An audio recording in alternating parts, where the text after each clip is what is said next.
Greetings, guys and gals, and welcome to an efficiency build of Oberland Station.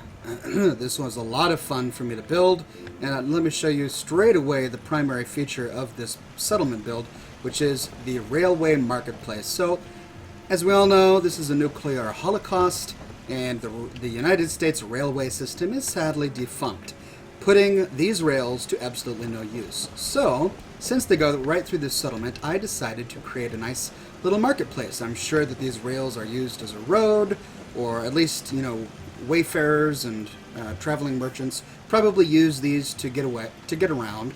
And so this particular settlement is wise to place their marketplace directly on the rails to make sure that as travelers come through, they can shop. So I've got all of these nice shops set out here. And as you know, if you've watched some of my other builds, you know that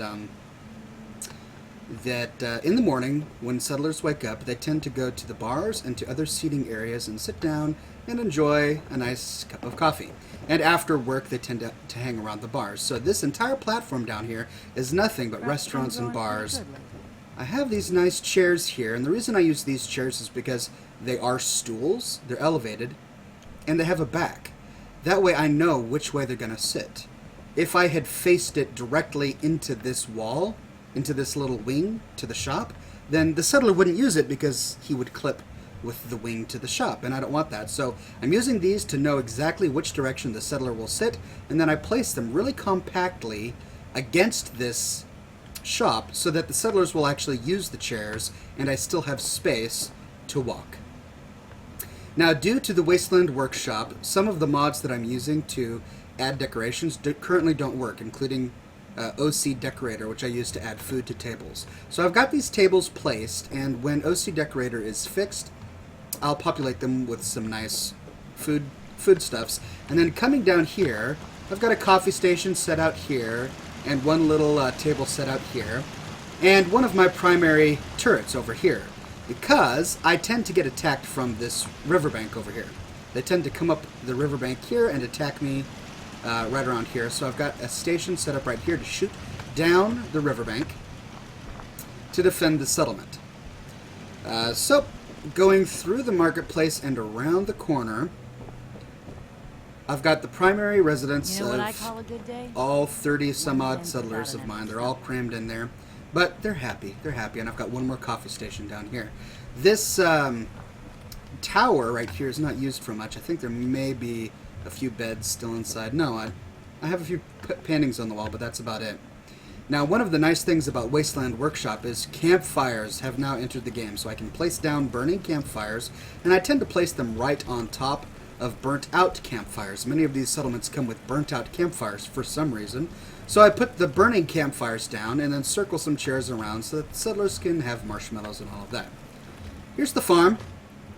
It's a carrot farm, as is typical with my settlements, because carrots are the only vegetable where they're so short, except for like gourds and stuff, that your settlers don't clip with them. So you can actually talk to and command a settler even when he or she is picking carrots. That's why I choose to use carrots. Now, you could use gourds or melons, but they're so large that they very quickly take up a huge amount of room, but they still only provide the same amount of food as carrots, which is half of a food.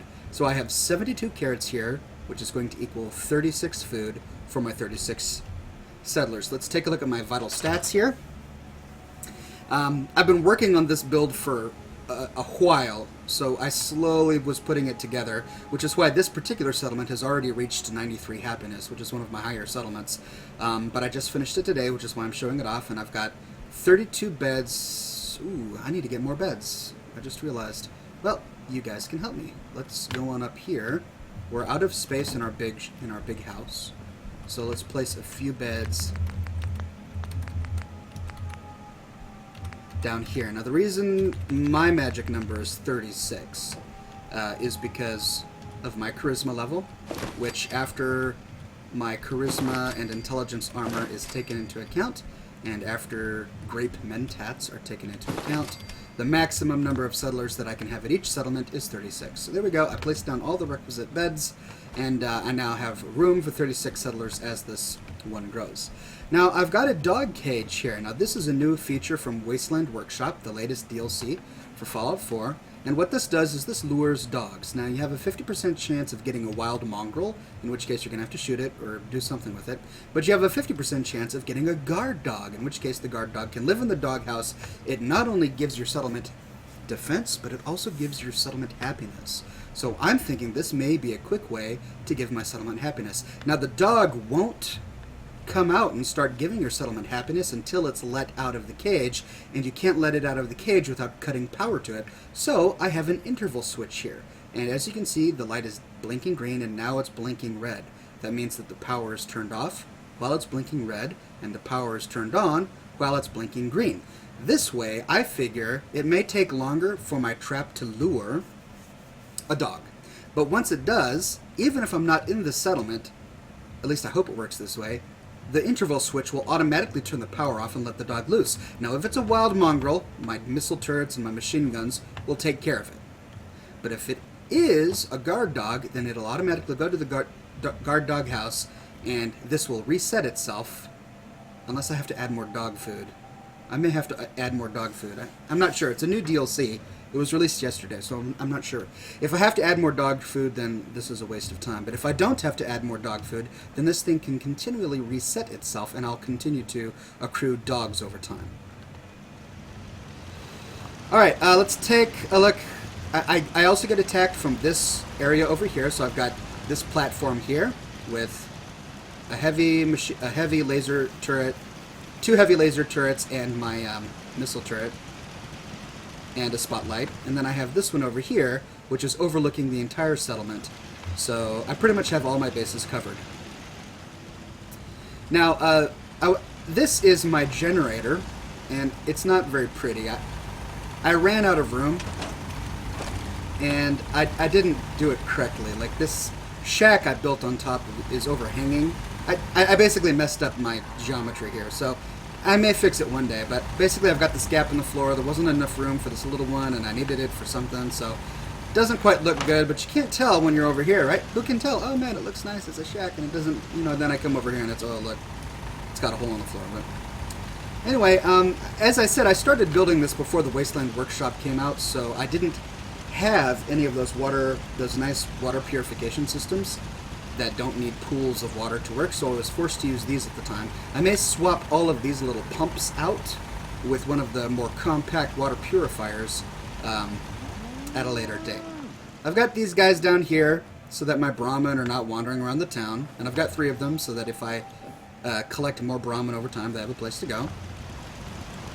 And then I put ladders up here for my scrap stations, and this does actually work. The settlers will come out of the house, and they will walk up here, and the 3 settlers that I have assigned to their scrap stations will actually work on scrapping stuff and scavenging and searching for materials, which is great. Now, I used to have this whole roof filled with the scavenging stations, but I took some out because I recently learned that in order for your shops to actually earn money for you, you have to have some settlers that aren't assigned to anything. So I removed the vast majority of my scavenging stations, leaving only 3, and all of those settlers that were previously assigned to them are now just idly wandering around, and they can purchase from my shops, and my shops will start to gain money. In fact, let's see if I've got any yet.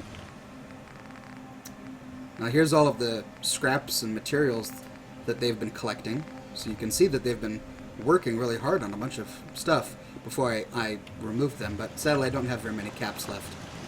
There's my recruitment beacon, so that hopefully I'll be able to gain more over time. Oh look, brain fungus. And then I've got this. Ooh, this doesn't look good. I've got an overhang here. I may have to remove that in the future, but anyway. There you go, ladies and gentlemen. That is an efficiency build of Oberland Station. It's short, it's simple. You don't see marble walls and gold toilets or anything like that. But it gets the job done, it hits all of the numbers, it generates money for me, and it makes my settlement happy. And that's the goal, ladies and gentlemen. Thank you for watching, and stay tuned for more efficiency builds of future settlements.